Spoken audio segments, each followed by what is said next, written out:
біздің Қазақстаннан Димаш Құдайбердіұлы әншісін Қытайда қалай көреді?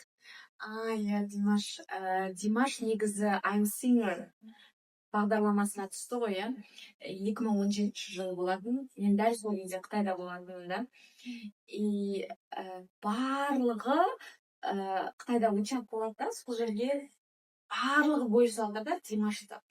Қытайлар болсын, барлығы, и сосын мен де енді профессормен бәрі мына жақта отыратын. Солардың барлығы Зара, мынау Қазақстандікі осы туралы айтшы, қандай бала деп Димаш туралы менен бәрі сұрайды. Ал мен оны былай білмеймін ғой енді.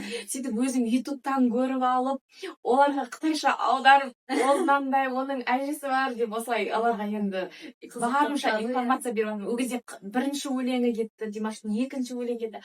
Енді деген барлығы қызыға бастады. Менің кезінде мысалы қасындағы сөйлеспей жүретіндердің барлығы жүгіріп келіп, сен Димашты танисың ба деп та сосын танимын, иә, Қазақстанда болған, дауысы қандай күшті, идеальный адам деп енді барлық адам енді Димаштан бір идеальностьті көрді да.